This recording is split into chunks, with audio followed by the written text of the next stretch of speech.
Le charbon vert, c'est un charbon qui est fabriqué à partir de la paille ou bien des résidus végétaux en général.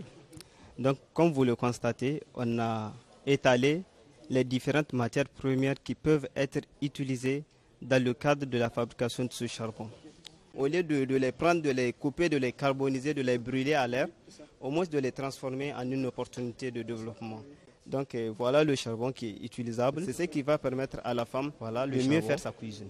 Qui est un charbon écologique, c'est un charbon qui ne dégage pas de fumée. Donc ce produit-là va contribuer au moins de réduire les pressions sur les forêts. On peut faire toute une maison avec tuiles, briques en terre, carreaux en terre. Et cette maison est en plus équipée d'un dispositif de biogaz qui permet qu'elle soit totalement autonome en énergie. Parce que tous les déchets collectés dans la maison, au niveau des WC et au niveau de la cuisine, sont centralisés à partir d'un tube collecteur. Et ce tube l'envoie dans un digesteur.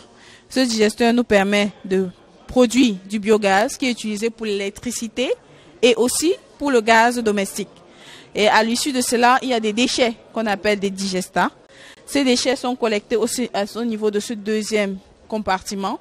Et ce digestat est un engrais organique de très bonne qualité pour les agriculteurs. Ce qui fait qu'une personne qui construit la maison dont on est en train de faire la promotion, non seulement il construit avec des matériaux locaux qui reviennent moins cher, et en plus de ça, cette maison est autonome en énergie. Elle lui est rentable en plus parce qu'elle lui permet de générer du cash en revendant les bouts issus du système de biogaz. Donc le projet que nous vous présentons, c'est un projet, un panier qui est fait à base de matières biomassiques 100% biodégradables et qui va nous permettre de faire de la cuisine et également de conserver les repas. Et nous utilisons également des tissus et tous ces éléments-là nous permettent de conditionner le panier artisanal que tout le monde sait déjà. Et à l'intérieur justement, ce dispositif sera installé et qui va nous permettre de maintenir la chaleur et de faire la cuisine. Voilà. Le principe, c'est que la matière qu'on introduit, la marmite qu'on introduit à l'intérieur doit être chaude. Voilà. Et le panier thermos va prendre la relève, va maintenir cette chaleur de la marmite qu'on introduit à l'intérieur et va conserver cette chaleur jusqu'à la cuisson du repas. Et une fois que le repas est cuit, le même panier va poursuivre une autre fonction. C'est la fonction de conserver le repas cuit au chaud, voilà, sur une longue période.